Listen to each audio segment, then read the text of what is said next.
My name's Robin Mayers.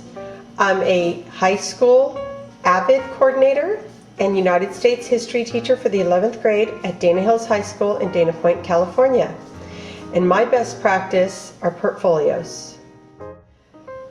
Portfolios are a collection of student work put into a notebook and accumulated over the semester. And what makes it a portfolio is that you can track the student's progress and their improvement. It becomes a body of their work, showing off their talents and what they've learned in the class that year.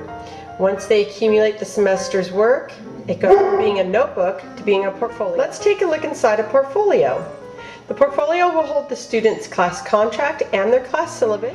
It will also have a unit cover sheet for each unit, telling what chapters and what the unit of study is. Keeping the portfolio organized is key. So every single day when we take notes or do a quick write, which you can see here, also called journals by some instructors, we go ahead and we make sure that the students have the entry number for the day and the date that the notes were taken. This is just good practice for college, work, anything that they're going to do. Intro to the class or quick write. With their quick write answer, I can go ahead and grade that at any point. This has to be brought to class every day, so I can grade that at any point. If we work with a quote that day, they'll go ahead and write the entire quote in their notebook. With their below this, they start their notes for the day. The really wonderful thing about portfolios is it showcases all the different talents that our students have and the different modes of teaching and learning that we access in the classroom. So at any time when a parent comes in and questions what we've been learning, or an administrator would like to see what we've been up to, I can show them the different types of notes. This is a running record of our day's activities, of the student's grade, and why the student received that particular grade. Students also keep their review sheets for every single chapter exam and their review notes for every single chapter exam.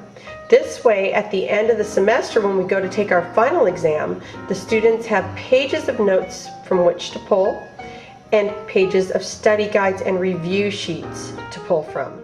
Also include on every single cover sheet the focus question for the unit. The students will, at the end of this final unit, will go ahead and answer that focus question individually.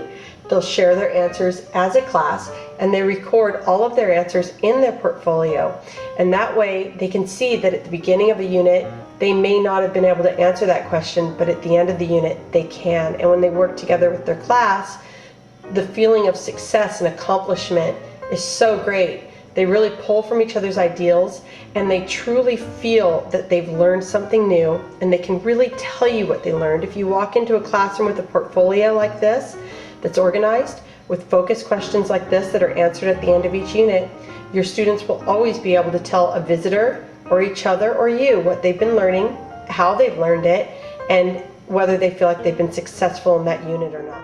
A variety of notes is helpful to reach different modes of learning and multiple intelligences in our students. So we do straightforward notes, we do quick writes, and then we also do lots and lots of graphic organizers, breaking notes out into simple patterns like 5W. We also practice outline note taking as well as Cornell note taking. Various modes of learning are important, and this student really was allowed to shine when we brought poetry into the classroom.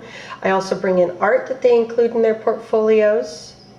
We analyze music, lyrics to songs, and poems from authors that have been written throughout the years, ending with writing our own poems. Maps like this one, graphs and charts, help students with different modes of learning. It also helps students with different analysis skills. State standardized testing will often have maps and charts on it, and this helps students to practice for that skill. Keeping it organized in their notebook gives them an easy reference point when we study for the standardized testing at the end of the year to go back and look at maps and practice using them for that test. This is a homework assignment, again, always posted right in the portfolio, and when they hand their weekly homework into me, I grade it and hand it back, and they include that in the portfolio as well. So when they go to study for final exams, or if they have any questions on their homework, it's easily accessible and right there for us to look at. I can also pull up their portfolio at any time and show their parents why they received the grade that they received. I've had overwhelmingly positive response from the administration, the parents, and especially the students when doing portfolios like this one that you see here. This is a full year of United States history. It's a 250-page notebook that has transformed from 250 blank pages of paper to a running work of art, analysis, and deep student thought.